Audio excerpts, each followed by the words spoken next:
Because guess what? What has every major crime bill that's gotten this far been? A Democratic crime bill. A Democratic crime bill. That's the secret. A Democratic crime bill. A Democratic president wants 100,000 cops.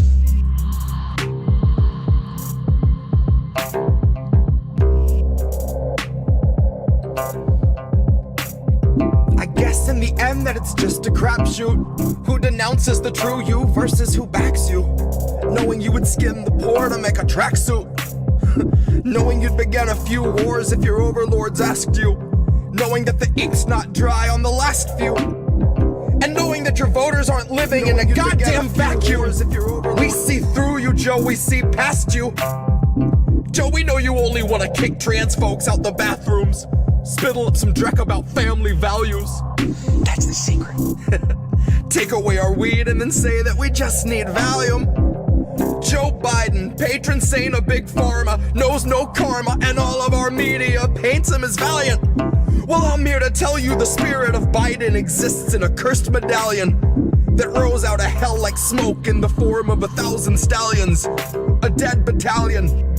Eyes blood red with a lust for the violence of racial injustice. That's the secret. I come to bury Joe and burn a candle for Augustus. It's maybe not a song you would dance to, but something of substance. Something in place that can warn you when liberals lie while they're looking you straight in the eye and they say you can trust us. That's the secret. I come to bury Joe and burn a candle for Augustus.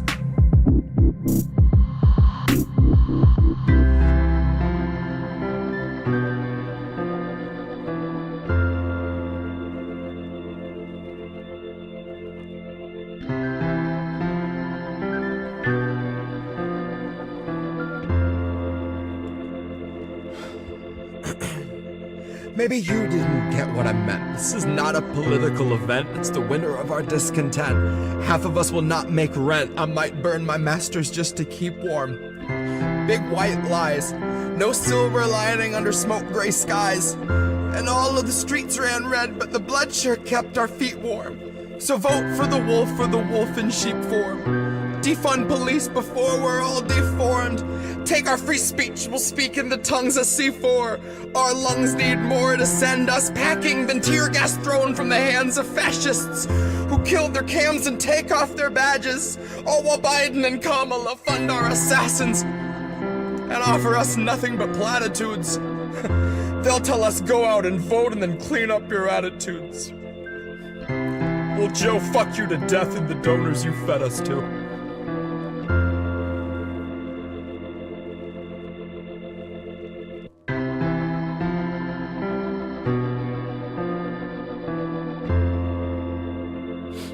Go out and vote and then clean up your attitudes. A Democratic president wants 100,000 cops.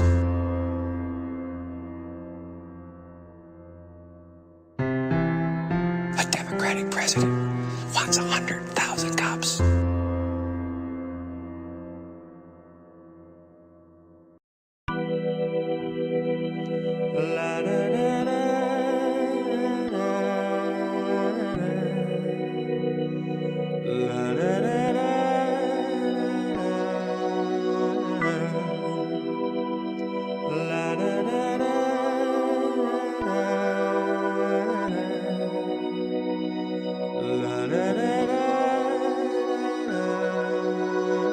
Last stand, and I came to deliver. Been called a Clinton operative, a Russian, and a grifter. By libs, a Washington student debt, proud to be an intern, sucking up to pigs who get a tax cut in the midterms.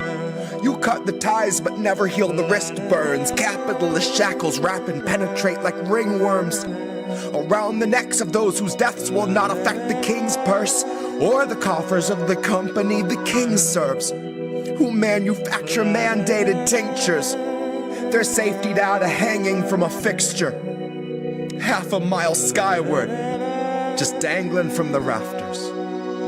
My grift is sobbing till I'm cackling with laughter. I guess I would have made a decent actor. I'd be great at crying on command until they cut plus 40 minutes after. When the director waves a hand, it ain't a rap, it's now a legal matter. honey.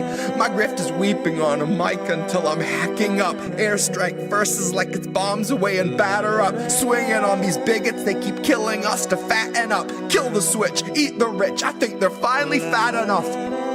Grab your knife and fork, the world is yours, just say you've had enough. And if you're comfy, you could go ahead and laugh it up. Tell me how the most important vote I'll ever cast is like the choosing of a bus, in that it might not take you anywhere you want, but no one can deny the fact the bus is now no longer where it was.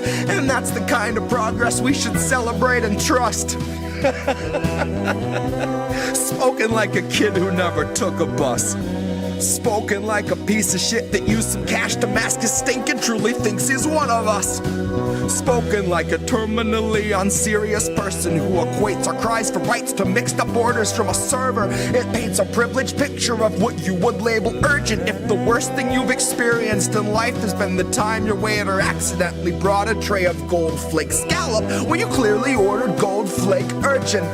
And now you're storming out the restaurant and hopping in a Tesla. You got 80 pounds of Tony Fauci merchant.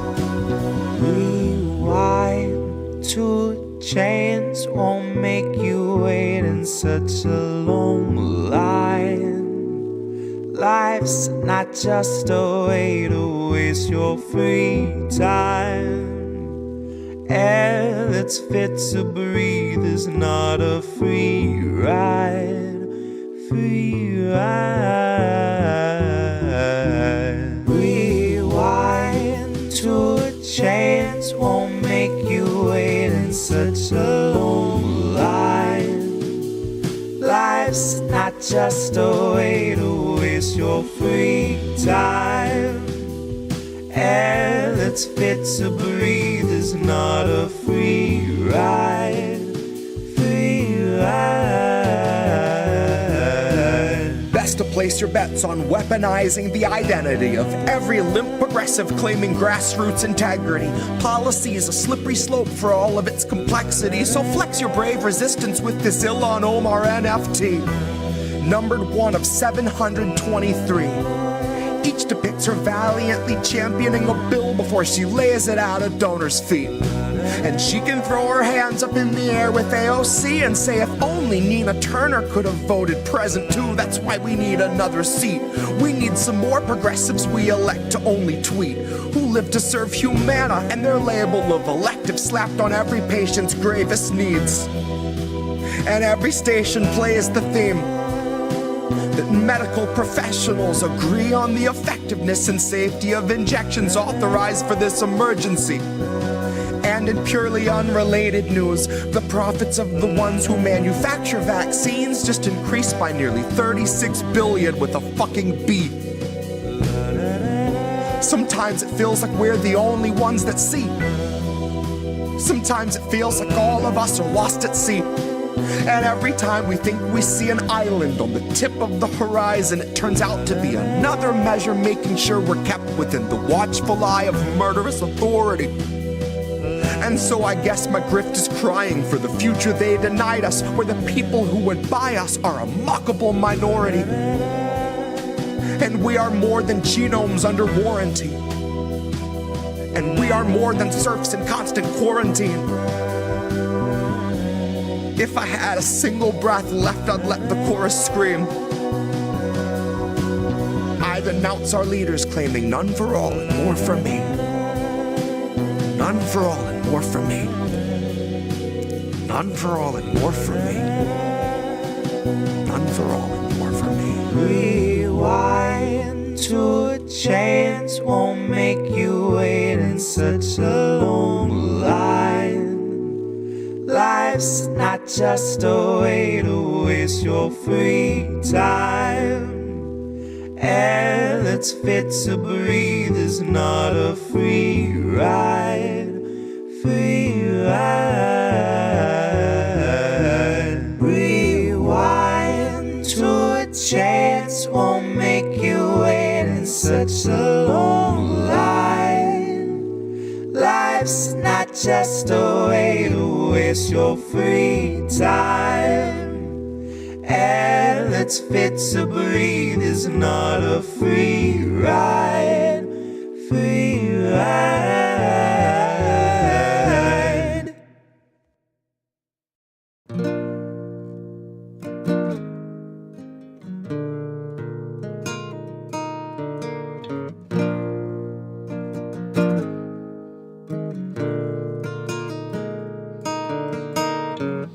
Now what you're following, that's idolatry, that's just fake. And all that wallowing that you tolerate, that's not faith. The kings of colony watched autonomy make our graves. The kings of colony know no policy, only rape. Now once you fall asleep, it won't bother you what they say.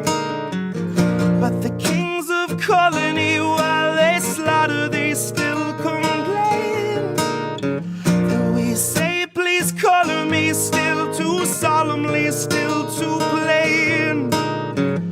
All hail economy, praise the pharmacy, seas in flames.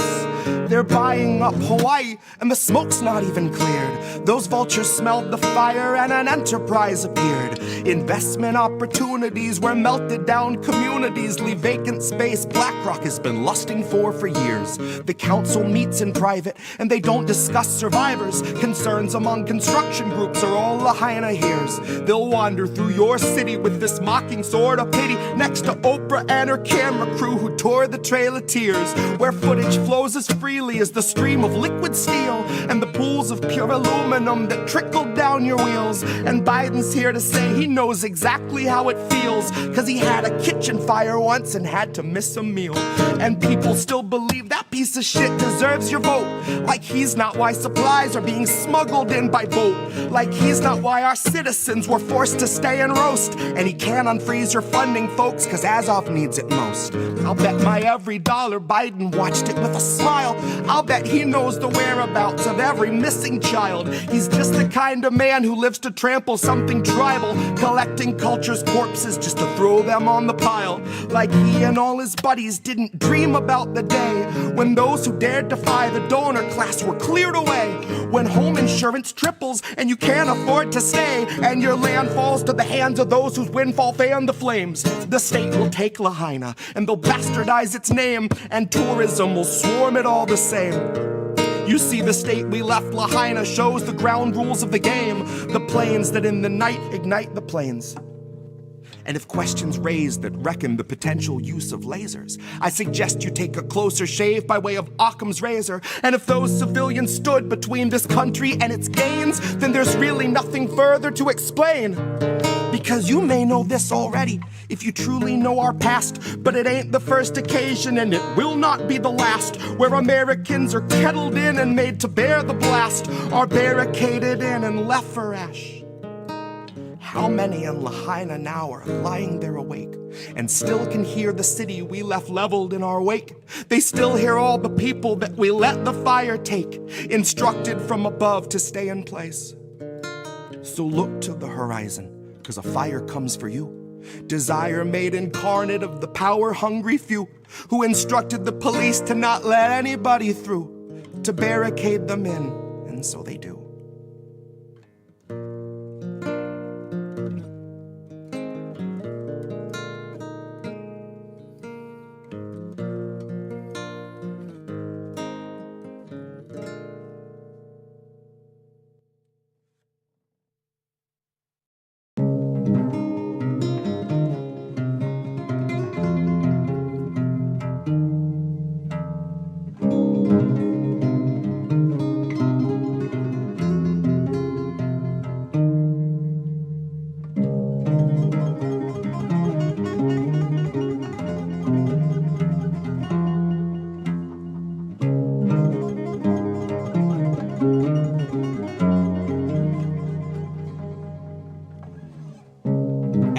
Said, thank you, Obama, for life in the red.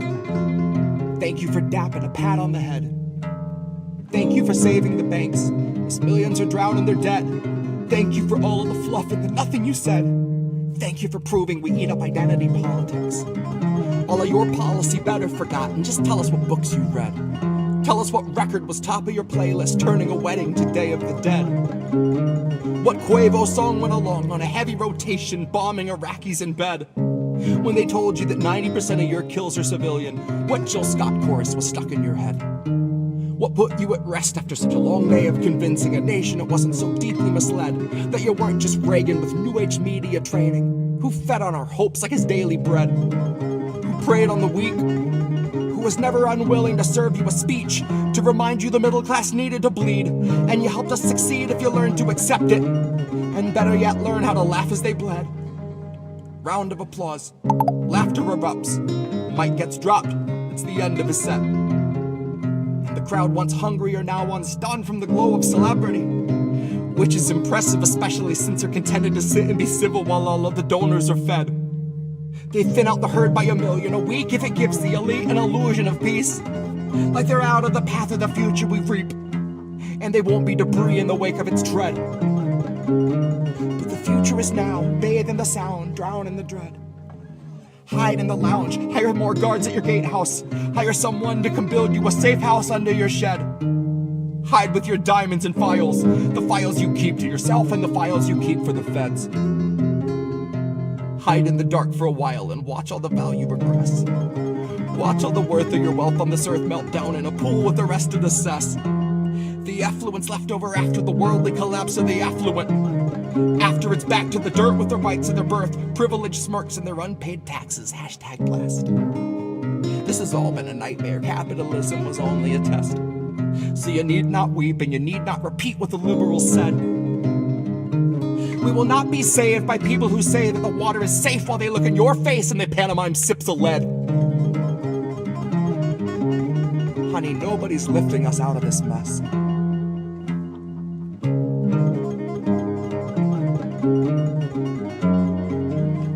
Honey, nobody's lifting us out of this mess.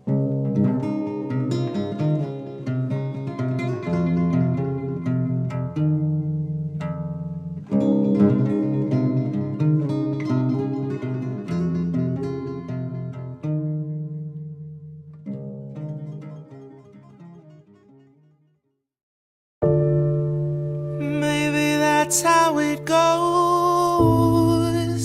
We won't open our eyes, so we're the last ones to know.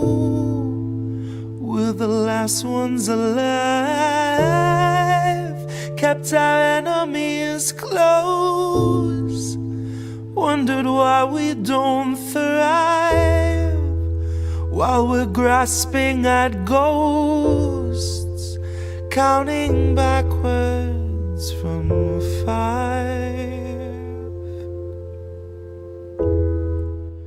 Counting backwards. No! Indy Left! What is happening here? Check out IndependentLeft.news. The Indie News Network. Indie Left News? Oh, hey, Indie Left. IndependentLeft.news. Great work. Indie Left News. IndependentLeft.news. Independent Left News. Shout out to Independent Left News. What's up, Independent Left News? Thank you, IndependentLeft.news. INN, indeed, wonderful. I think Indie was onto something. Independent News Network and News? Yeah. What's up, Indie over on Rockfin? Independent Network, also known as INN. Indie Left News. I don't know if I would have made it without 3 weeks without it, honestly. No, I was just going to ask Indie. A huge thank and shout out to Indie Left. No, you know what we're doing? We're world building. Indie Left News. We were doing the INN recruiting. Indie News. Independent Left News. Shout out to Independent Left News. Check out Independent Left News. Academy News. I see Indy's in the chat. Hi, Indy! Okay, great. Bye. Who are these people? Okay, hi everybody. That was weird. Sorry. I don't know what the heck's going on with that intro. Welcome to How Do We Miss That? I'm Indy. That's Reef right there. Anna's saying echo echo. Sorry. I thought that was fixed. I don't know what the hell. I think I turned it on to us and it might have pushed it back out there too. So I just got to turn that off. Oh man. it's Sunday night, and we're here again. It's been a busy, crazy week over at the network, and luckily it hasn't been just us streaming, but I think there's been us on one of the shows just about every night this week. Yep. And I'm kind of excited to wrap this one up. And I've got a few stories. I think we might even get through this one quick and get a little break before we have boats. We'll see. I said to Reef, I think this is going to be a short one. He goes, so what? It's only going to be an hour and a half? No, I don't know. I think it could be a little he'll probably shorter make than it that. 2 hours, so. I don't know. But we'll see. Yeah. Place your bets in the chat now, fam. Somebody's messing with me. Yeah, place your bets. How long are we gonna go? So let's just see. Fire! Fire! Fire! Fire! Now, does anybody hear that? Anyone? Yeah, I do. Yay! Okay, that worked. Okay, cool. So we're gonna talk about what's gonna happen in Chicago. We're gonna talk about a letter that most people did not hear about or read about that I certainly did, and we're going to read that tonight. And then we're going to talk about a little bit about the UK riots, because I didn't talk about them at all. I was kind of waiting to sit back and see that all kind of shake out and develop and see what exactly that was and where it came from, and who did it, and just kind of get some perspective. So I went to one of our British friends, Council of State Media, that does really good work over on Substack. And so I pulled one of his articles, and we're gonna read that. And then we got a couple of quick hits, and we'll get out of here. So the first article is gonna come tonight. And, as I said, and as you know very well, we don't necessarily really like talking about electoral politics here in indie land, in INN land. But what we do worry about are the journalists that are covering electoral politics, because a lot of them are friends of ours. There are several of them in Chicago right now that are covering the DNC. We are not, because that's just not what we choose to do.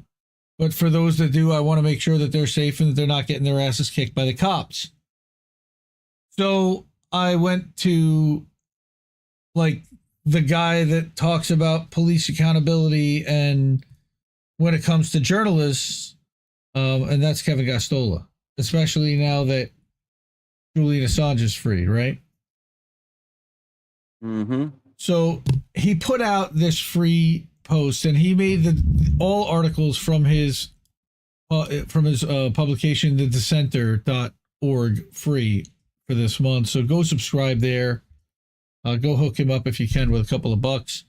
He's one of the best out there. I always liked his writing, and he's always straight up. Even if I disagree with him, I still respect his perspective. So he's wondering and speculating how Chicago police will, respond to DNC protests will impact reporters' freedom.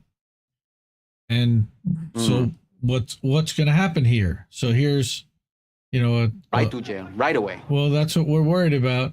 Reporters covering DNC protests should be prepared for potential interference or attacks from Chicago police as they try to do their jobs.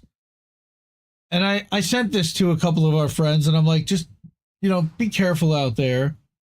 Again, all exclusive articles are available to everyone in August. It will become exclusive, I'm guessing, once September comes. But he's saying that journalists from all over the U.S. and the world will be in Chicago next week for the DNC. Many reporters will cover rallies and demonstrations that city residents have organized for months, particularly against Israel's war on Gaza. I don't think that's much of a surprise. Chicago Police Department, which has a substantial record of violating First Amendment rights, is in charge of security, and there's been a documented increase in arrests and assaults of journalists, as well as damage to media equipment by police at anti-war protests. I don't think that's much of a surprise to anyone. Nope. A coalition led by legal organizations like the ACLU of Illinois and the National Lawyers Guild of Chicago wrote a letter to to the Chicago Police Superintendent Larry Snelling and Chicago Mayor Brandon Johnson, who interestingly enough came out today or yesterday and finally acknowledged that it's a genocide that's happening there. Thanks. Okay. But a Democratic mayor, well, a lot late, but in time and just in time for the DNC to happen in his city. They demanded that the city respect people's rights to speech and assembly during the DNC. Well, we don't want a repeat of, and this is what I thought was funny. They decide to list all the different times when Chicago police beat the crap out of people publicly at demonstrations, and they had plenty to go with. The DNC from 1968. Well, famously, there's a pretty famous one, right? Yeah, 1968, yep. But then you also had the anti-Iraq war protest of March 20th of 2003 and the 2012 NATO summit throughout the 2020 summer of demonstrations in support of Black lives and George Floyd, in the wake of George Floyd. So the coalition recalled that during the last 8 months, CPD officers have targeted people protesting for a ceasefire and justice in Palestine with violence, verbal harassment, and unnecessary arrests. Well, yeah. I don't stand for that. Yeah, I know we don't, but we kind of, that's what they've been doing. Seth Stern and Jimenza Pinzon of Freedom of the Press Foundation authored an op-ed for the Chicago Sun-Times that urged police to allow journalists covering DNC protests to do their jobs freely and safely, even if, and especially if, things get out of hand. Because we know that they do that regularly, right? Like, okay. Yep. So Kevin himself says, based in the Chicagoland area, he'll be on the ground throughout next week to chronicle and track the impact that policing has on freedom of the press during the DNC. Are they going to herd everybody into a pen and not allow them to interview people and cover and do everything? Yep. Desert Mantis letting us know protests are already underway, and that's not a surprise. All right. And haven't they already been surrounding the convention? They have. That's already started to happen. Golden Monarch. So thousands of CPD will deploy along with officers from Milwaukee and various departments in the state of Illinois. Yeah, they're staffing up. Supporting police departments will likely defer to CPD leadership with more experience handling protests, also within their own city that know the city, the buildings, the business owners, etc. Have you talked to people that are going to oh, you're in the middle of that. Okay. Snelling has reinforced fears that agita. Oh, okay, you're back. Have I talked to anyone that's going to Chicago? No, you haven't talked to a human being ever. Like, allegedly. Allegedly. I mean, I asked them why. Why would you want to go to that? Yeah, but we had to cover that. No, we don't. Like, plenty of people will do that. Right. Well, we want to talk to the people outside. You just want to be there if it's 1968 again. Well, yeah, but that's all you want. You don't want to be there if it's 1968 again, though. That's the thing. Like, you do, but you kind of don't. Like, do I get to bring modern stuff back to 1968 or? What a phrase. What a freeze on Reese laugh. That's great. What happened? Why? Why, Bobcat? Oh, dude, I need to. Oh, that was great. Okay. I'll fix it. Jesus Christ. Snelling has reinforced fears that outside agitators will come to Chicago to destroy the city. At an August 12th event attended by local business executives and elected officials, he said to widespread applause, "We're not going to allow you to riot." Nobody was planning on rioting. They want to march peacefully. They want to make their voice heard. They want to try to affect change and let people know how pissed off we really are. That's what they want to do. But not throw things through bricks. That's what feds do in order to instigate and say that there was violence. Well, protesting and rioting are two different things. Yes, they are. The moment that starts, we're going to intervene. I'm not going to wait until it gets out of control and then try to bring it back in, he insisted. Okay, thanks. In other words, the police plan to try to predict whether a peaceful protest may become a riot. Yes, we're getting pre-crime, folks. Okay? Reporters should worry about instances when police commanders declare an assembly as a riot, especially before any violence or criminal act has been committed. Officers will disperse everyone and press who exercise their right to record or observe the actions of police in order to inform the public will likely face attacks or interference. Yeah, look for those rubber bullets, especially if you're filming. But I believe you made something called Film the Fuzz a long time ago. I remember that. Yep, I did. But while discussing the planned security response for the DNC, Snelling has invoked the rebellions that unfolded in Chicago in 2020 against policing following the murder of George Floyd by Minneapolis police. You know, we talked about that. His inaccurate characterization paints civil rights protests of the summer with a broad brush, treating them mostly as riots without acknowledging the well-known role that the CPD played in sparking violence. Oh, yeah, they were just innocent bystanders, right? Snelling claims that police are more prepared for mass gatherings. Yes, he's the police commissioner, right? They were more prepared for mass gatherings than they were in 2020. However, a May 2024 report from the city of Chicago's OIG, that's the Office of Inspector General, found that the CPD trainings on field force operations and First Amendment considerations still involve outdated tactics and vague descriptions of the limits against particularly escalatory tactics. So field force operations, they're not being taught, and de-escalation tactics are not being pushed for. The fact that they're there at all is escalation. I mean, partially, so sure, like, and they're bringing in cops from outside the city to come in. All that stuff is happening. Yep. Well, that's what they're doing. They said that, but specifically, CPD training materials relied on outdated and inaccurate psychological theories to instruct members that crowds negatively affect individual participants, encouraging violent behavior. OIG further found that CPD draft policy allows for use of crowd control tactics, which have both in Chicago and other cities been used indiscriminately without distinguishing between peaceful demonstrators and individuals conducting criminal acts. That's because everybody's a criminal in their minds.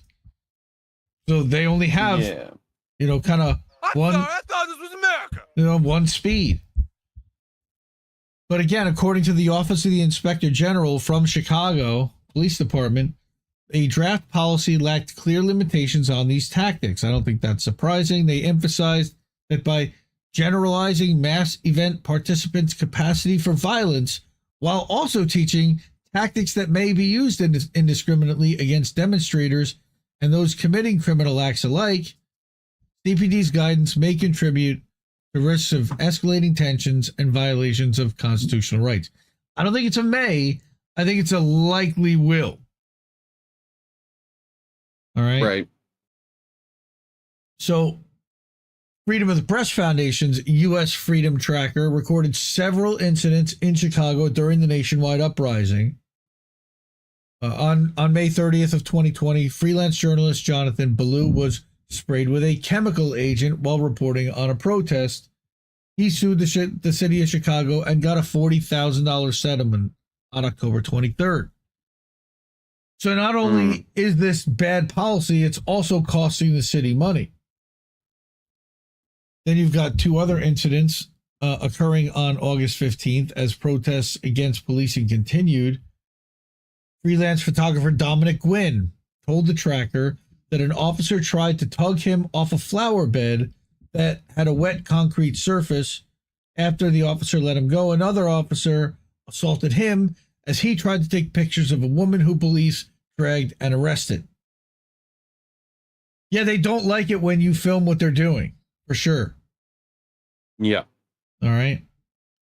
Then you've got independent journalist Raven Geary, according to the tracker, was subjected to an unauthorized police search of her backpack that same day. Police kettled protesters, and that's what I was talking about. Are they going to do that with reporters, make it impossible for them to leave? She was wearing a black helmet with bright green tape marked press and identified herself as press several times, yet an officer took her backpack and emptied its contents. They don't care. Yeah, that's a target. Yep. Same thing with those blue vests in Palestine. Yeah. You know? Chicago police engaged in attacks on the press in 2020. Again, well documented, when there were protests calling for the removal of a Christopher Columbus statue in Chicago's downtown Chicago's Grand Park. And police reportedly assaulted the same reporter, Colin Boyle, of Block Club Chicago, again, when he was reporting on protests after Chicago police killed a 13-year-old Latino American boy named Adam Toledo. And there are too many of those. And then, finally, he's got that Snelling is fond of holding up the NATO summit in May 2012 as an example of how police can appropriately respond to protests. But as Mr. Gosztola Kevin here reported, again, Indie Media Award honoree, the police and local media manufactured this consensus and ignored the extent to which the city suppressed freedom of speech, denied permits for marches, and passed restrictive ordinances to make assemblies more difficult. That's what he's proud of, Kevin. Mm-hmm. Yep. CPD also used an informant to entrap 3 activists, the NATO 3, who were charged and later acquitted of state terrorism offenses, but that wasn't the whole point. They were disappeared and taken to the Homan Square black site that police operated in violation of arrestees' constitutional rights. That's where Jett shot his album cover. There'll be zero pushback on that. Nope. So. Nope. But that's the black site that they took Jesse to record live from the black site. The warnings of activists, attorneys, and legal organizations in Chicago who remember this history all too well reasonably demand that the city of Chicago stop systematic violations of rights from occurring again. Yeah. That's like saying that a Daley that a Daley is never going to be elected mayor again. I mean, we can ask for it, but it's probably going to happen, right? And we'll probably put Lori Lightfoot's 4th clone in or something, But as he says, if or when police trample on the First Amendment, there will be protesters and members of the press from all over the U.S. to challenge their actions. And if you know of or hear of any information related to journalist arrests or harassment during the DNC, email Kevin at newsletter@thedissenter.org right there. So definitely hook up our buddy Kevin Gosztola at the Dissenter. He's another independent journalist that kind of goes at it alone. He does a podcast called Unauthorized Disclosure with Rania Kalik. And as I said, he is an Indie Media Award honoree. And I've been working with Hey, how about that? I've been working with the Zago brothers. And check this out. This is Kevin's Zago head. First time anybody's seen it. Check that out. Kevin Gosztola. I don't know if that's what you should call it. His Zago heads? Yeah, I don't think that's the right choice. Well, if you want to support independent media and support independent art, the money for all that we raise this month and for the next couple for the next bit is going to be going towards Zago Brothers to support his independent art for the 2024 Indie Media Awards. And we're having this made for all the honorees that we can possibly have it made for. I'm excited for that. Can't wait. And that's going to be coming in about 8-10 weeks or so, I'm guessing. So Oh, goodness. Adam Ayers saying that Lori Lightfoot is Beetlejuice's clone. That's pretty damn funny. All right. Yep. Jeff Thomas Black is also over on the What clone? Rockfin. But Beetlejuice. Okay. Right? But you're not supposed to do that, dude. Well, okay. It's showtime. Now you've done it. What? You know, 1968 deep dish pizza, please. It's kind of funny, but my wife insisted that we take the kids to the Chicago style pizza tonight, and we ate at Chicago Uno Chicago Grill, and I did have a deep dish Chicago style pizza in honor of my friend Kit Cabello. It was not bad, but it wasn't pretty really good. It's not pizza. It's pretty good. It's pizza. It's pretty good. It's tomato soup in a bread bowl with the cheese underneath. Anyway, yeah. Monarch and WEF and Bitcoins. That's right. Monarch's been killing it over there. I'm going to show his Substack for a minute tonight at the end. But I wanted to get to this letter quickly. And here we go. All right. It's featured in Consortium News, but it's not the only place that it's published. It's actually been published in a lot of places, but I was really kind of like, oh my goodness, this is great.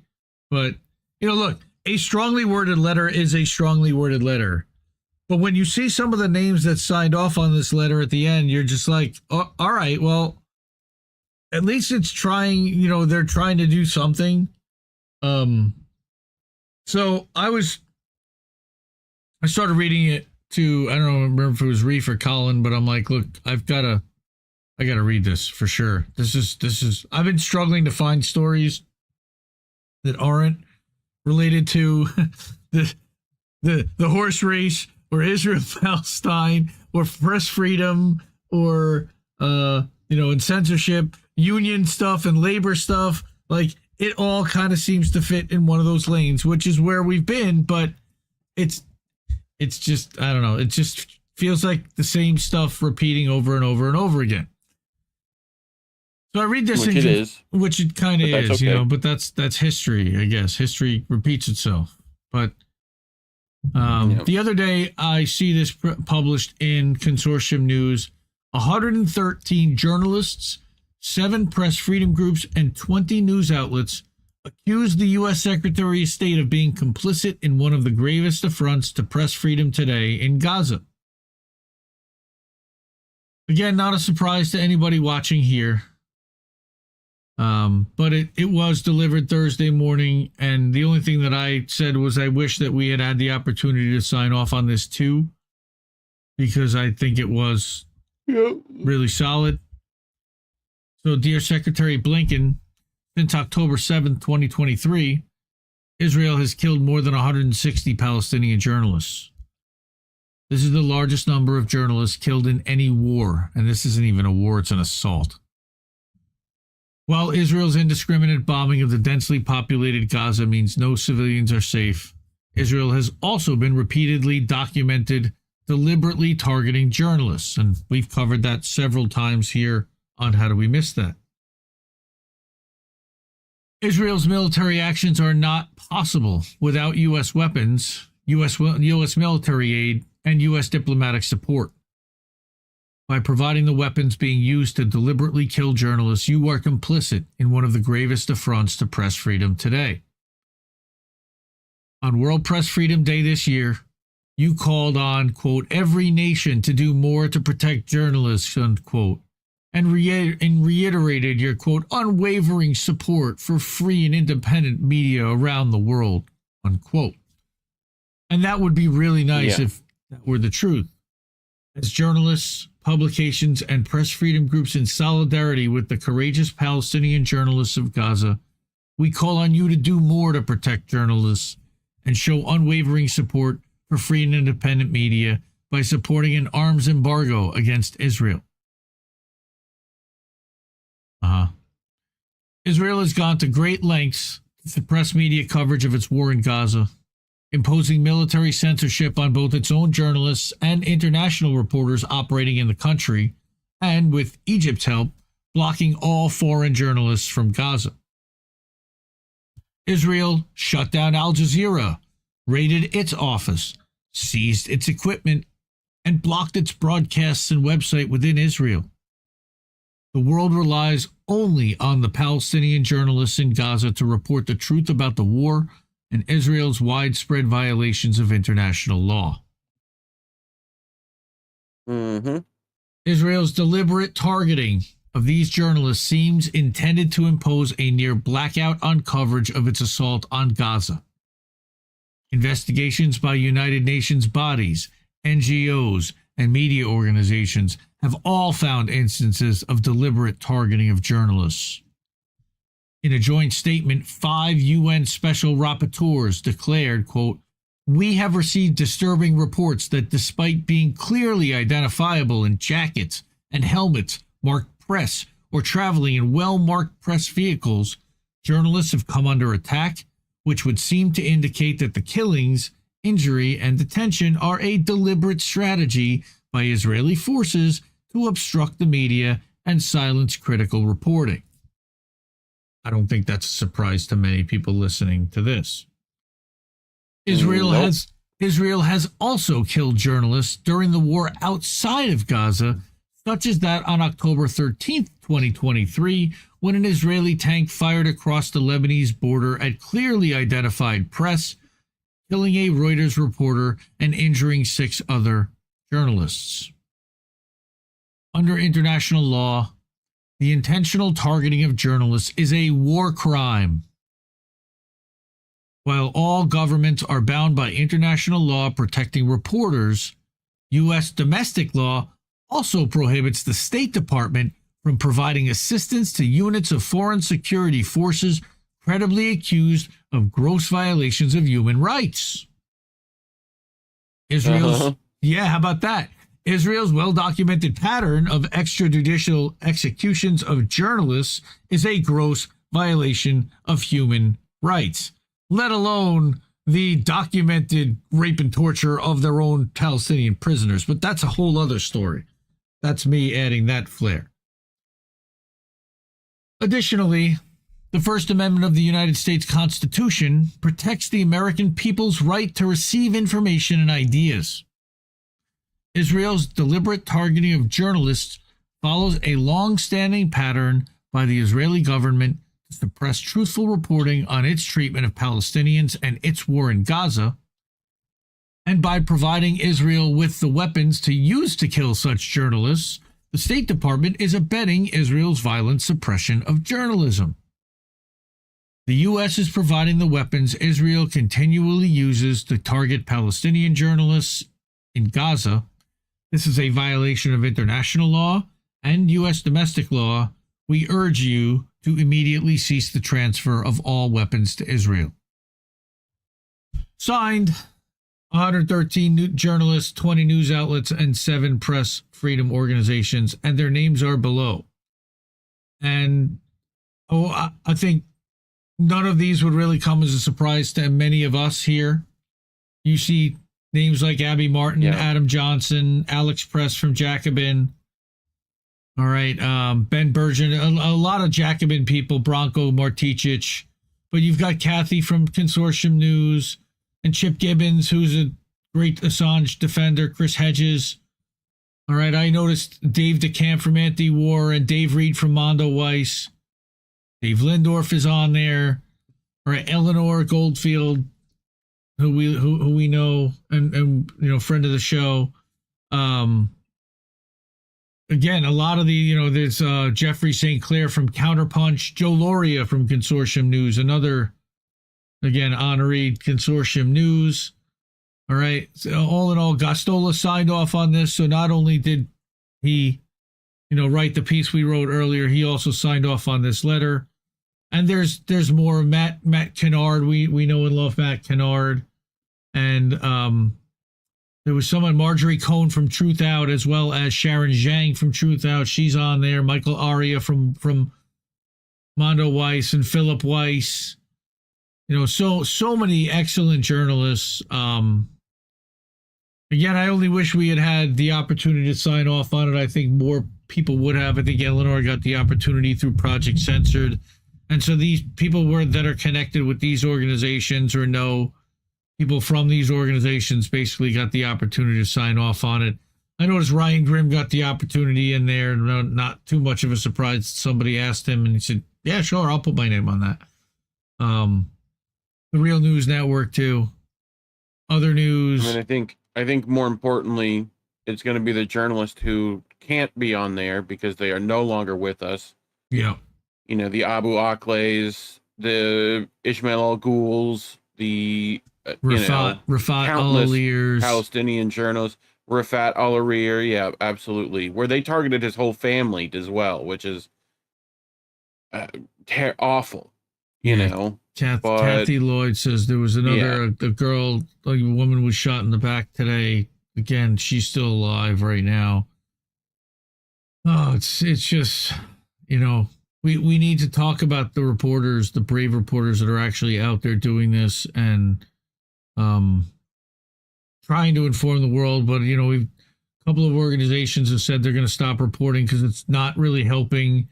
And, you know, other than just showing people, but nothing's really changing, that they're just going to shut it down for their own safety. And, you know, that's super sad, and I totally understand. Which is awful. Yep.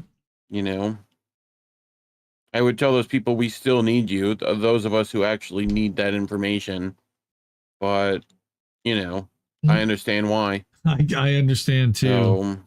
So, talking about topics like this, as Reef likes to say on Wednesday night during INN News, is why this channel is suppressed like crazy. When people try to search for it and they're not already subscribed on YouTube, even if they search Indie News Network, they just don't see it. It's buried below a bunch of Indian news and other stuff. It's really weird. But there are ways to support the network here. You can subscribe on Cash App. You can subscribe on Patreon. Although Patreon's doing something weird right now. I don't know. I got to take that Patreon thing down. I'm a little concerned. Apple served them with a notice this week that they now have to start paying 30% for subscribers, and if you subscribe through the Apple app, then you're going to have to pay an extra 30%, or we're going to have to absorb that cost as the creator, and we're not getting paid that much to begin with, so it's actually kind of a big deal. And they're not really, you know, what is Apple doing other than providing an app store? It's kind of messed up. We've also got Rumble. Rockfin is still down for INN, but yes, Sean the Accord Lord, that's you, dude. You are like one of the best. We adore you. You know, you're a champ around here, as is Animairs and others.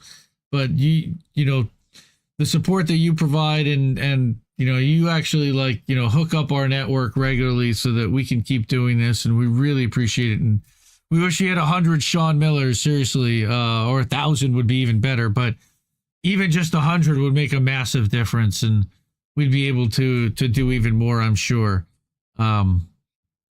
So I wanted to, 169 targeted journalists. Again, thank you, Kathy Lloyd, for updating that number. We just said more than 160 in the article there.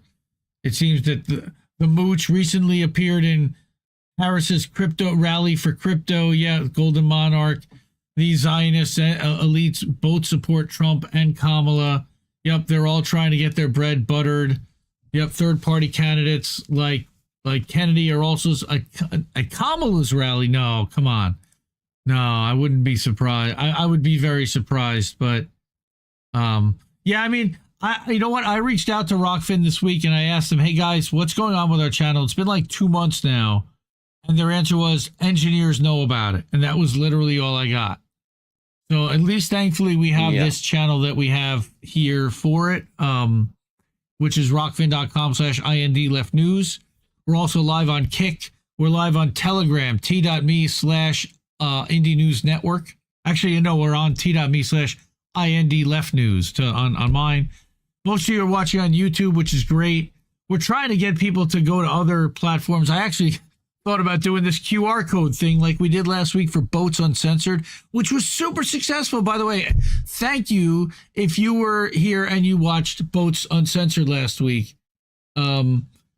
That was great. And I don't know if it's because it was 30 days since we got our copyright strikes from Al Jazeera, or if it was because of the QR codes, but we got like our ability to show and have links show in the descriptions taken Apparently away. we can put in an ID, maybe that might help that. Maybe, So we'll try which that I'm not soon. really crazy about giving them my ID, but I think I've already done that Yeah. once before I for don't give them mine. monetization or something. You know? Yeah. So Yeah, again, my big thing, not only the Zionism, is the fees and the transactions and everything else, and the amount of power and the values behind it. And there's a ton of stuff. And if you read the Golden Monarch stuff, he'll get to everything and the players and the fakers and everything behind it. And it's going to be a long series, and I'm excited to see the rest of that. But I've only got really one more article tonight, but I did have more about journalists and about stuff with Palestine. Now, what happened here? I don't know. What did I do? I had a different post here, and now I don't know what happened to it, so I'm gonna have to click here. There it is. It's a Mint Press article, or a Mint Press cartoon. Let me put this up here. So Probably from Latouf. it is from Imagine. Latouf, as a matter of fact, or Latouf. But while Secretary of How do State you Antony pronounce that? Blinken was celebrating the Geneva Conventions, the U.S. approved a $20 billion weapons deal with Israel. This came despite Israel having violated a UN Security Council resolution, while it stands plausibly accused of committing genocide, in addition to the fact that its prime minister and defense minister await ICC arrest warrants for war crimes, and if they set foot just about anywhere in Europe, they're going to be prosecuted and they're going to be arrested. So they're not Hopefully. going there. Well, Germany said that they would follow it, and Norway and the Scandinavian countries, and even Britain said that they would have to too. Norway. Yeah, shout out to the Snow Himbo for his people over there for that. Right. So here's Uncle Sam, long live the Geneva Convention with $20 billion in arms to Israel. Right. The hypocrisy. But then I had another thing from another Indie Media Award honoree, and that is Sam Husseini. And for this, I'm going to do this, and I'm going to do this, and I'm going to do this. Aha, see that? It worked. And now we're going to turn this on for Reese so he can hear it. And Sam Husseini said that when he was on the subway, he saw this. About that in 5 seconds. It's just horrible, these images that we see all day, every day. I don't know if you're on my same side of social media, but I can't live with myself knowing that I'm complicit, especially since our tax dollars are funding the direct genocide. So please, if you care about these babies, about humanity, please come out. The government has refused to do anything when we've spoken out. We've asked them politely, so we have to take action, and we have to increase our action. Thank you all for listening. Have a great night, and please show up for Palestine and Gaza and every other occupied territory. Thank you, guys. Thank you. Free Palestine. Free Palestine. And that's Sam Husseini who said that for sure. I can tell from his voice. That's awesome stuff right there. How everyone can make even the slightest bit of difference. She's handing out flyers on the train, and look at that, 3.7 million views. She went viral. That's awesome. And like I said, we're gonna start showing some of the award honorees. You guys saw this one because it was on the Zago brothers poster for the Truth Tellers, but he sent me this for Sam for the Indie Media Awards because he's an honoree from 2023 for top journalism because he's as badass as there are as they get. So I'm down with Sam. That's a good piece, good journalism just to film that and catch that on the subway. and to share that with everyone. All right. So Monarch, are you doing articles? Yes, he is. We're going to talk about that actually when we get to quick hits later. So, but I'm going to show you what they look like. Yep, you got it, my brother. Good to see you here. And I see Mastermind is here. Hello, civilians. Civilian Discourse is their show with Abby. And I messaged Abby because I noticed she hadn't been around, and she said that she's had some stuff going on, but she'll be back soon. And appreciated checking in on her. Snow Himbo is saying Valhalla. Is that because we mentioned Norway? Your Norway comment. No, he had to show up for Norway. Yes. And he ate way too much chicken. Shit should be illegal. No, actually, thank goodness it's not illegal because it's delicious. Anyway, final story of the evening. We'll get to go. Before we do that, here we go. Again, hook up your hosts, your streamers, your independent network that is totally user funded. We work on a value for value system here where we are looking for money, machines, and marketing. There you go. There's the 3 M's. You know, since Steve has the 3 T's, I had to come up with something different. So it's the 3 M's. Money, machines, and marketing. Because I was tired of paying for weed. Yeah, exactly. So anything you can do to hook us up, Cash App, $Indie News Network. That's the fastest way to do it. My YouTube channel is actually monetized. You can actually drop a super chat over there, believe it or not. YouTube.com/IND Left News. You can do it over at Rockfin like Adam Ayers did last night during this stream with the Dissident that we did one-on-one. You can also do that over on a Rumble. You can drop us a Rumble rant. That's another way to do that. So there's a lot of ways to help out at INN. Substack subscription also works. INN newsletter for that. You can see that down in the scroll in the ticker down at the bottom. I don't have to tell you any of that stuff. Substack newsletter. You know, she still hasn't started hers, but we're gonna get it. We're gonna get it this week. Maybe this is the week for Rachel, where she's gonna start hers. They have been touting a bunch of shit libs, and this week they gave Adam Kinzinger the ability to live stream there, which I was not too happy with. He went vertically, I noticed. Yeah, I guess they're letting government-sponsored Nazi lovers there have rights to that first before us, and then we'll get it. Kathy Lloyd, Julian does need a pardon right now. That would be great. Julian is a lifetime honoree. You're correct, and we did we did do something, and we got one of his. You know, Zago put him in the middle of that poster, and I got his individual shot, so we can do something with that and for that too. Kathy, we actually have Buy Me a Coffee too as well. They use Stripe, and Stripe takes a fee on top of it. Ko-fi goes through PayPal, which actually charges no fee. So that QR code is another great way to hook us up.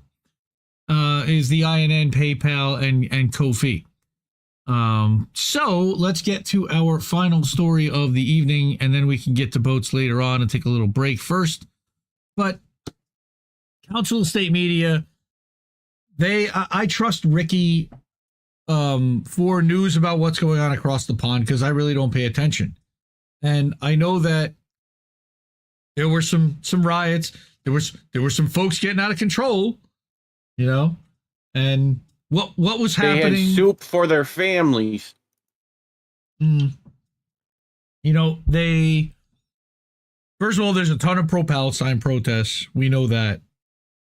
But then there were counter protests, and there were pogroms and all kinds of crap happening. So again, I rely on our friend Ricky to kind of give us, from the anti-imperialist perspective, what the hell's going on over there. So he wrote this 10 days ago. So this may not be the most current, but I thought this was a good perspective. He said that the genocide in Gaza and the riots in the UK have an obvious parallel, a hatred of Muslims and other races who are deemed inferior. And that's not our belief. That is the people who are inflicting this, first of all. Both the riots and the genocide are driven by supremacist ideologies that are intrinsically linked and adhered to by our leaders. Right? Our politicians are just respectable versions of the drunken yobs who wear suits and ties.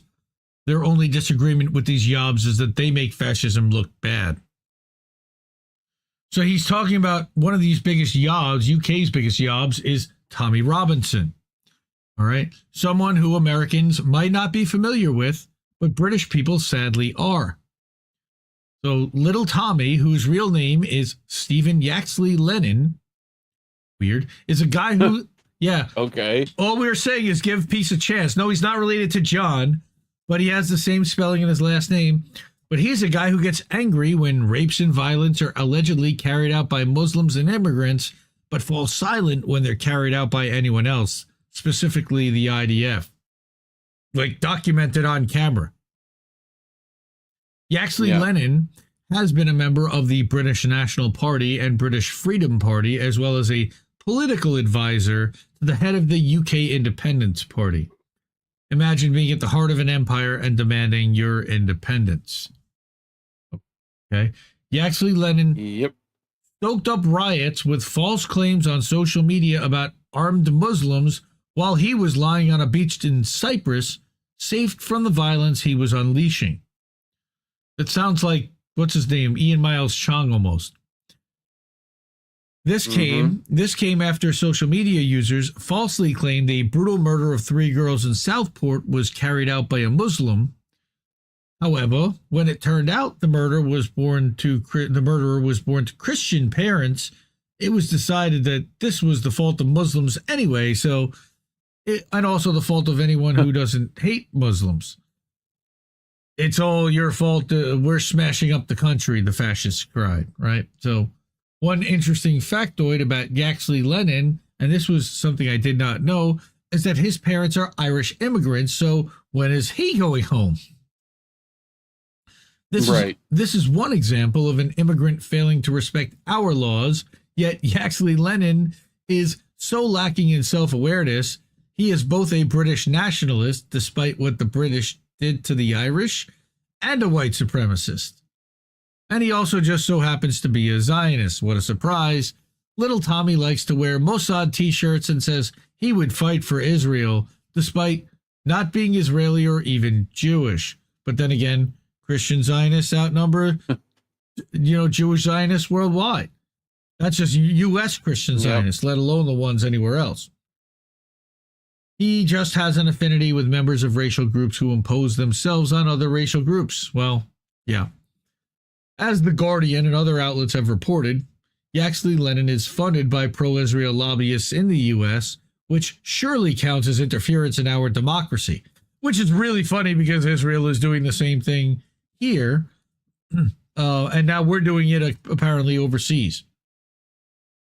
Philadelphia-based think tank Middle East Forum is one of his biggest sponsors and has admitted spending $60,000 on demonstrations during his trial for contempt of court. Yes, he was on trial. The MEF President Daniel Pipes described Yaxley Lennon as one of the people trying to sustain their civilization, trying to keep Europe, trying to keep the West, That's the a West. dog whistle. He added, another dog whistle. Right. Overall, I think that their effort is sound and needed. Imagine the lack of self-awareness it takes for a Zionist to be anti-immigration. Well, there's a lot of them here. Yaxley Lennon is reportedly also funded by pro-Israel billionaire Robert Shillman, who sits on the board of Friends of Israel Defense Forces. I think you've covered Friends of the Israel Defense Forces before, as well as the Gatestone Institute and the David Horowitz Freedom Center. Not to be confused with Friends of Labor, Friends of Israel, Friends of Labor Israel, or whatever they call that. Right, or the one that's the Friends of Israel that the one that's involved with Diddy also. That was a different Friends of Israel, right? That you covered that one too. Yeah. But That was Giddy's friends. Yeah, it remains to be seen why they think it's important to donate to a British fascist whose only claim to fame is being the best at hating Muslims. Sounds like our Lindsey Graham. Yeah. Well, sounds like a couple of politicians. Yep. What's his name? Louis Gohmert too. Sure. But while you might be forgiven for thinking this is all an anti-Semitic conspiracy theory, isn't everything these days? The above has been covered by the Times of London, the Times of Israel, sorry, of all places. As much as Zionism is an awful ideology, not all Zionists are stupid enough to think that an association with Stephen Yaxley Lenin is good optics. Some Zionists pretend to be moderates. Not many. Right? It's not just pro-Israel lobbyists who have an affinity with Stephen Yaxley Lenin. Many of our so-called journalists do too. Although most would not admit to it, they certainly share his prejudices. There are some individuals who are not afraid of being linked to the UK's foremost knuckle-dragger. He's been boosted by Elon Musk on Twitter. He's been supported by Trump's British ambassador and even hosted by Tucker Carlson on his show. He also was hosted by Viva Fry recently, I saw. And I went in there and dropped this article and kept calling him Stephen Yaxley Lenin in the chat, dead naming him because he calls himself Tommy Robinson. Right? Did Tara Bull put him in that list of that block list she put out? No? He might have. He might have. She might have. He'd fit. Yep. Our media pretends to reject the hatred pushed by the likes of Yaxley Lenin while pushing the exact same hatred itself, but doing so with fancy words and posh voices so the concerns sound reasonable. You only have to look at the glee with which Ed Balls and Kate Garraway questioned the Muslim MP Zahra Sultana over the riots sweeping the UK. They mocked her for wanting the riots to be referred to as racist and Islamophobic rather than anti-immigration protests. Racist and Islamophobic riots would be an appropriate description, but the GMB hosts would rather disregard Islamophobia even when Muslims are being violently attacked. Many in the media think that the real problem is not the racists and Islamophobes who riot, it's the Muslims and foreigners who make them do it. Racists and Islamophobes have... Look what you made Miss Do! Right? They're like literally the... Unreal. Racists and Islamophobes have genuine concerns, you see, and those concerns include seeing people in their country with a darker pigment of the wrong religion. They sound like Azov Nazis from Ukraine, kind of. Right? There's probably a few of those in there, too. I'm sure. Seeing as how, but... Yeah. But not to mention UK mercenaries who just came back from Israel and Ukraine. I was going to say, sure they're part of that. Yep. Well, they're the ones that sent Boris Johnson over to make sure there was no peace deal originally. But one painful fact... One painful fact of life for respectable fascists is that they can't admit to their fascism and must distance themselves from people they privately agree with.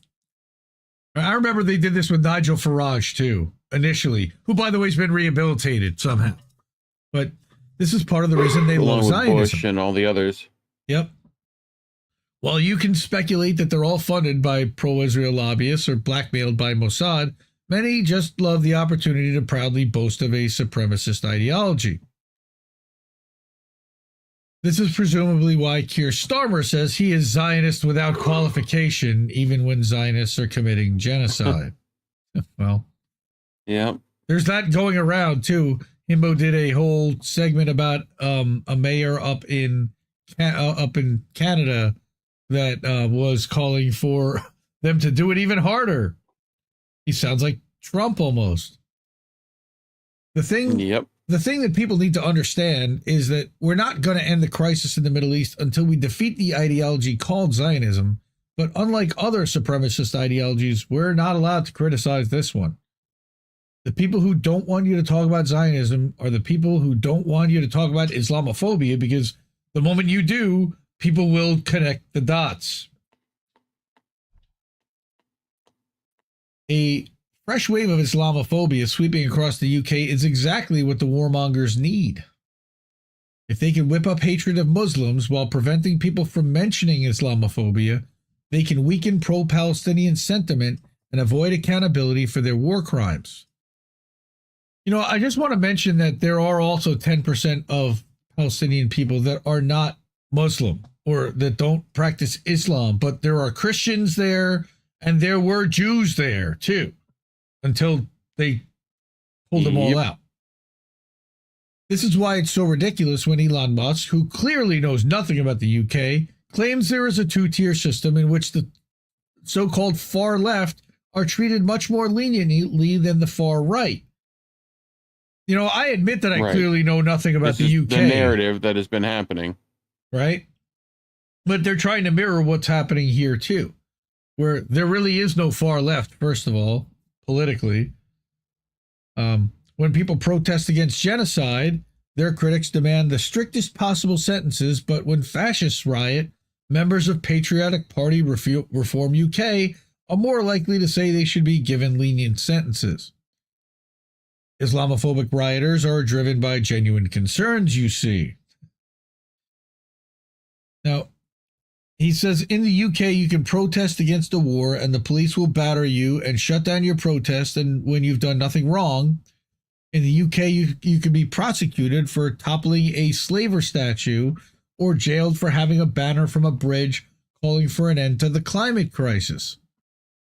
Contrast this with the rioters. Or have a bad tweet. Right? Right. Well, he says, contrast this with the rioters who are setting fire to the hotels in the hope of burning asylum seekers alive.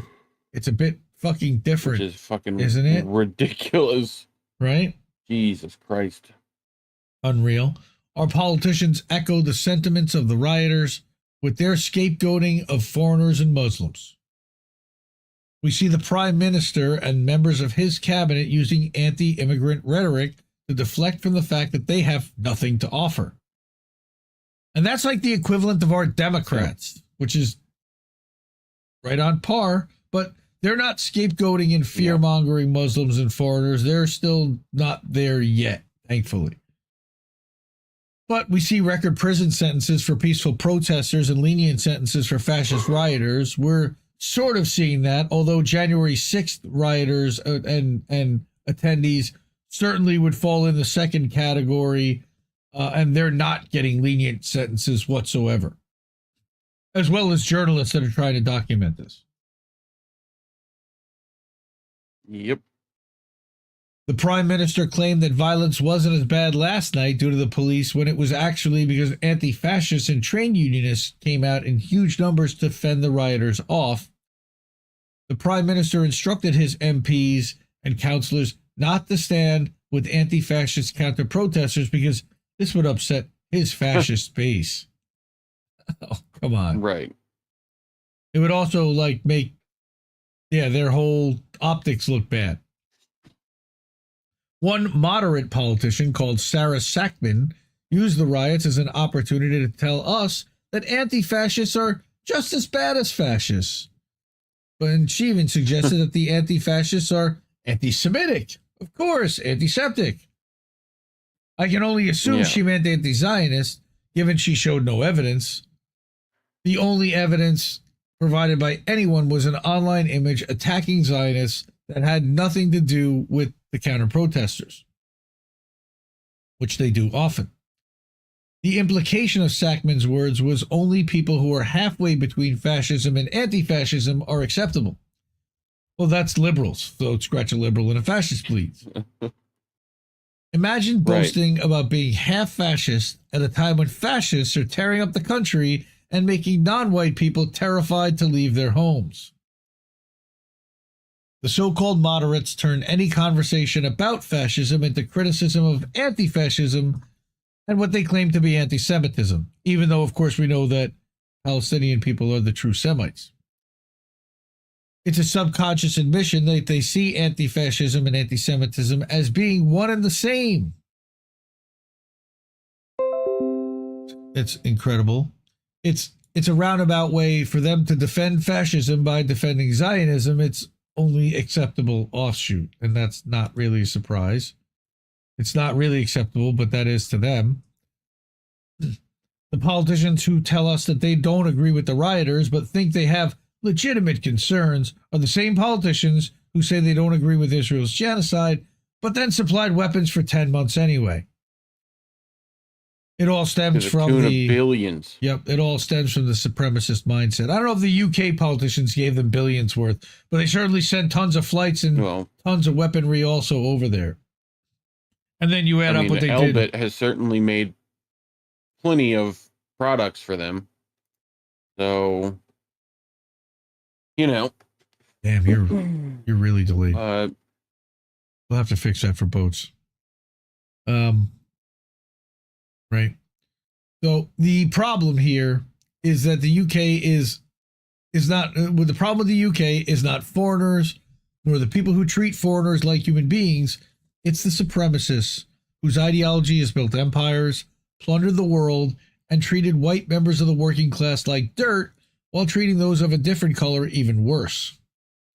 They trick you into punching down, and when you do, you become your own worst enemy.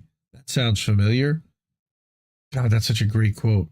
We will not have a better country or a better world until we defeat supremacism in all forms and see each other as human beings. Again, big fan of Ricky and Council of State Media. This one got a decent amount of likes, 91 comments on there. All these links are going to be in the description afterwards, but you'll have to go to Substack, which is at indiemediatoday.com. You know, you can hit his Rachel Maddow soundbite over there. Ah, there you go. Oh man, Barker's here. We've got the whole Canadian contingent in the house. Anna Mayer saying, I'm glad Kamala has no policies. Full mask off. Guess it's honest at minimum. But except that her policies are going to be whatever the bankers want them to be. And I guess that's no policy, but she does have policies. It's just, they're awful. Zionism is anti-Semitism. Fred Edward is saying yes, and that's true. Judaism is not Zionism. Zionism is antiseptic. Yes, it is. All right, good to see you, and thank you for all your support, Fred. Randy, good to see you. Those meat and cheese pies can't be called pizza. I totally agree with you. It was yummy and delicious, and they had sauce. It had sausage in it. Sausage. All right. Kathy Lloyd. Now you're back on Twitter as Lloyd Kathy. We caught that. Good to see you back on there. All right. So coming soon to an echo chamber near you. No, I don't think that necessarily it's an echo chamber. You build your own echo chamber if you want. Valuetainment. Oh, thank you, Himbo, for reminding me. If you do want to tip your live streamers, we work on a value for value system here. So if you feel like you got value out of these stories that we're bringing here, and these were interesting, different from something like you would be hearing on other channels, hopefully, and that they support independent, non-corporate entities, well, we're your people right here. And these people are awesome, and they've already done so, and I really appreciate that. Right up through Natalie Williams. I do want to give a special shout out to Shanda, who's not doing very well right now. She's in the ICU. I don't know if everybody's seen. Go check out her Trailer Park Pundit Twitter. She put up a video today about that. I don't want to tell you what was going on, but you can tell there, and just wanted to wish her the best. And Oz has also not been doing well. He finally caught the COVID, and he's on the road to recovery. So we wish him well and hope he's doing better too. I did have a couple things I wanted to get to at quick hits for around the world. And wait, I don't want that to play. No, we didn't want that to play. All right, let's go quick hits.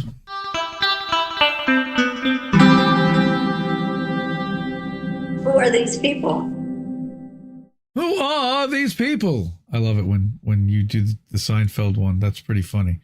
But, we talked earlier about Golden Monarch. He started a Substack, and I want to talk a little bit about that for a second. Really proud of him for doing it, and it took a ton of kind of browbeating and a while for Bad Cookies, who should be here in chat. I don't know where Bad Cookies is. Shout out to our friend Bad Cookies. And I were like, look, man, you have been in this Hardlands Discord ranting and raving about Bitcoin and about crypto, and you really understand how it is being used to exploit, people who are looking to potentially invest, and honest people that have not a lot of money, but that the entire system has been captured by central bankers and by Zionists, and that they bought a ton of different positive press, and that it's linked to a ton of nefarious shit, including hucksters that are looking to pump this thing up because they invested in it early on, and they need for this thing to continue to grow because they just get wealthier and wealthier as it does. So they have all the incentive in the world to push it. And so he's written a couple of articles already about how Bitcoin has become Zionist Bitcoin, and that was his first article the other day. And then just last night, he published another one about how even the Democrats have embraced Zionist Bitcoin. And he lays out several examples in here. I was actually going to potentially bring this tonight, but I encourage everyone to go read it. It's at goldenmonarchnews.substack.com. Again, I will put this in the description later on. Golden Monarch, or someone who's a mod, if you want, can drop a link in the chat to it. But he cites 3 different examples using Ro Khanna, who's a Bitcoin Zionist, and how Crypto for Harris is welcoming more, and how Chuck Schumer and even Elizabeth Warren was on board with this stuff. And it's, look, that links to Sam Bankman-Fried and the FTX crash, and how they used crypto to kind of launder money into the 2022 election cycle early on. So again, shout out to this guy for actually sacking up and actually starting a publication to write his own stuff. If, any help that I can give, if you want to turn this into a podcast, do audio stuff and have some kind of AI do an audio read and attach that to it and figure out how to turn that into whatever we want to do, man. This is your oyster, and I'm just proud of you for doing it, and grateful that you finally listened to me after too much time. All right. The other article I did want to showcase really quick, but not read through, was, and this was like the biggest no shit article, and this is why I didn't want to read through the whole thing, but they bring a lot of receipts. This was a Popular Resistance or Fairness and Accuracy in Reporting article. FAIR is the organization. Students left out of discussions about the Gaza protests. So what they did was they went back and they analyzed TV and newspaper coverage between April 21st and May 12th to look at who did these morning shows have on, what was their breakdown of guests, and there was basically almost no student representation whatsoever on the Sunday shows, as you can see there. Mostly government and politicians, few journalists, couple of academics, mostly to defend Israel, actually, and defend from the protest side and shit on the protesters. Couple of people that were there they said they only mentioned the word divestment once. This is a really good article. I shared this today to Twitter, and I'll put it in the description. But I thought this was also a really good article, but I didn't think it was worth covering here because it doesn't really tell us anything that we didn't know. It just really gives data to something that we already suspected and already kind of knew. So I want to shout it out. Yeah. Bear did a good job. Popular Resistance, another Indie Media Award honoree. So wherever I can give them a leg up and a shout out, we do that too. Last night was really cool. For the first time ever, the Dissident made his voice heard, not just in writing, but also in voice. And he reached out to me. He's a co-founder originally of INN. He was with the original 16 that started with us. And he was writing to our Substack early on, even before I was, for INN newsletter. and he made one go viral about Hassan Piker shitting on activists during the General Strike Summit for RBN 3 years ago. Really appreciated that. But we've always kind of stayed in touch. He was writing a lot through when Russia invaded and through the SMO started in Ukraine. And about 6 months in, he just kind of lost his taste for it and disappeared for about 2 years until Julian Assange was freed. And then he started writing again. I stayed in touch with him the whole time. Hey, if you want to come back anytime. I was always encouraging and supportive. And I love the way the guy wrote. You know, we were friends in Discord and everything. And so he reached out to me recently. He was like, let's do a podcast. I'm like, hell yeah, let's do a podcast. So we recorded something last night. It was a little over an hour long. So you can check that out over at INN Newsletter. It's at the top of the at the newsletter right now, or actually it's right there, because we've been posting a daily update about what streams and premieres. So the one for today. Who are these people? Who are these people? Yep. And then just today, that podcast is in there, as well as the clip premiere that went out at 11 o'clock, tonight's stream, and then a link to the Rumble version of Boats. They could embed the YouTube version, but we pull it down right afterwards.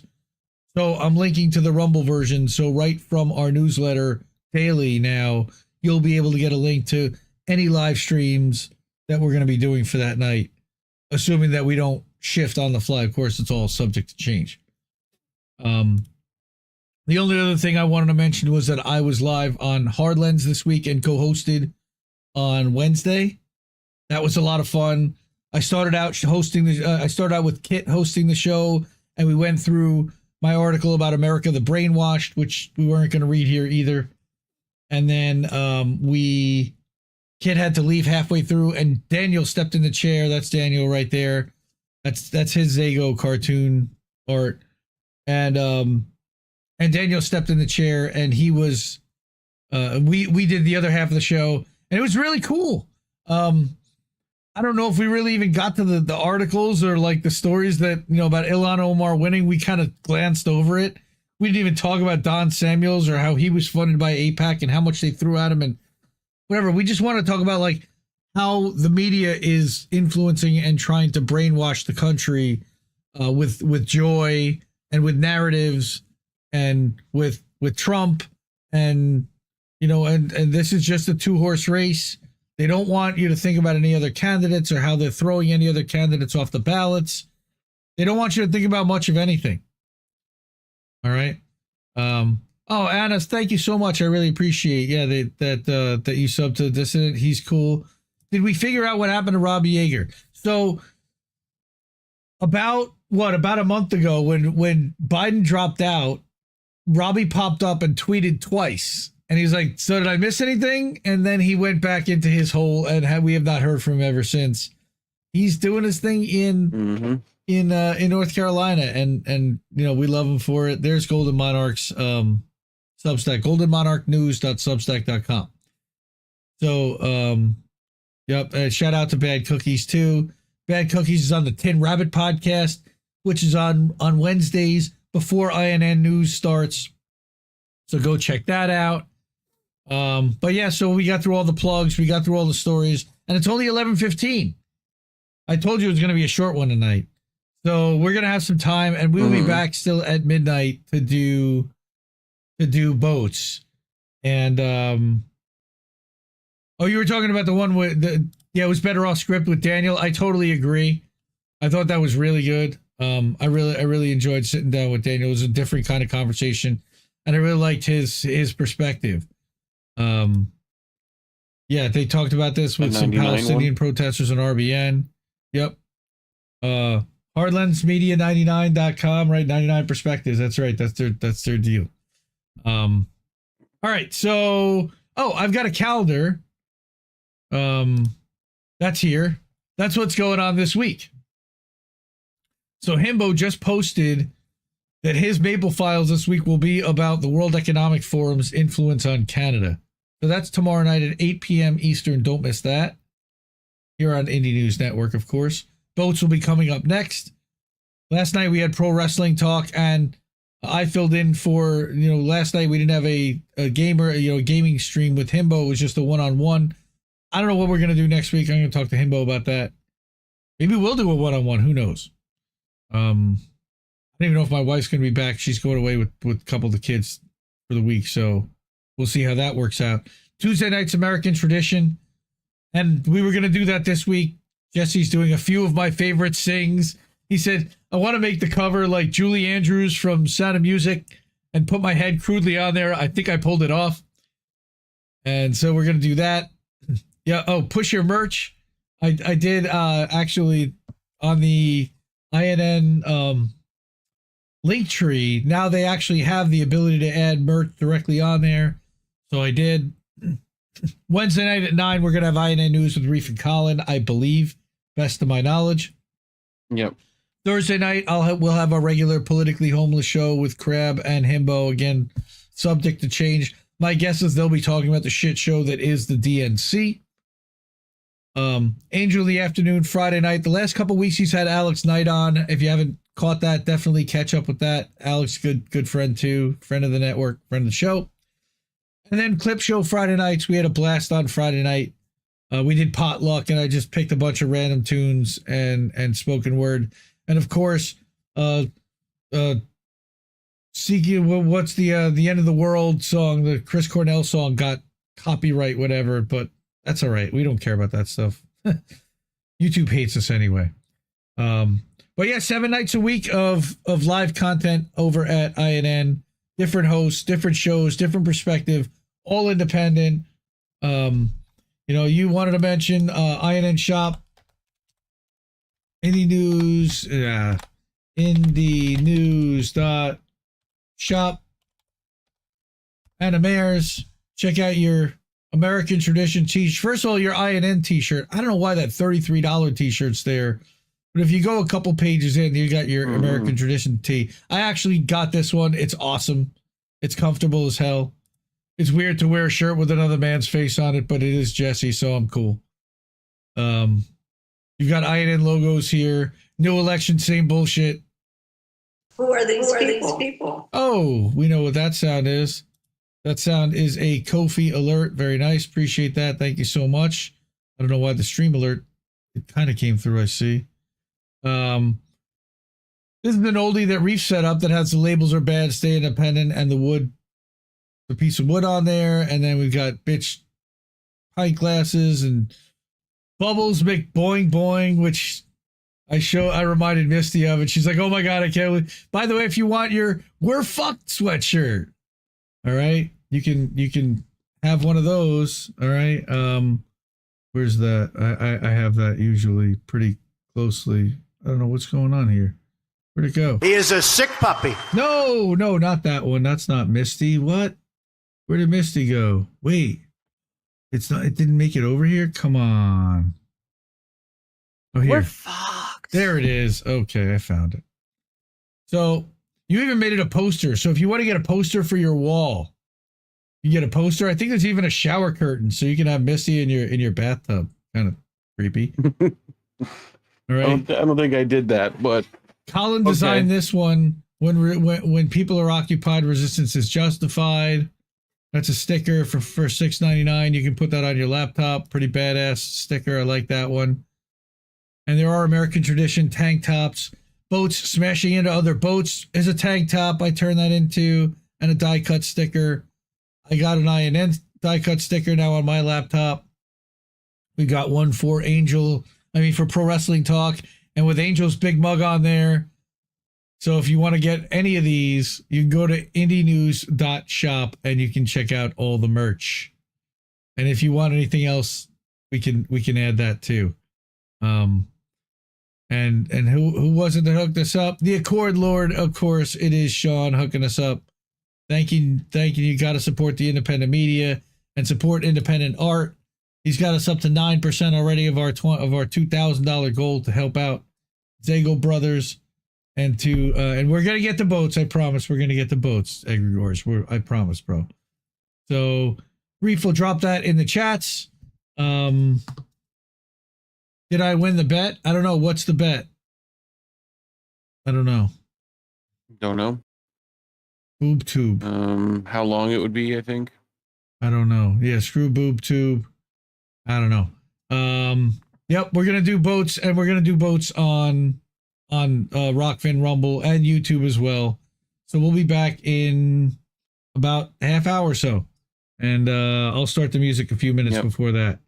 But until then, support independent media because we do need it more than ever. I keep saying it every week, and I really appreciate the people that do. And if you can't, actually donate, share, and get more people listening to this because we're all put in a bubble and it's so hard to break out of. So anybody you can tell about it, your neighbor, the person at the coffee shop, anyone, man, support independent media and help us grow. Thanks, everyone. Night. Keep listening to what Little Boats have to tell you. Good night, fam. See you in a bit. Ciao, baby. Mwah. Ciao, baby. No! We just fucking lost the stream!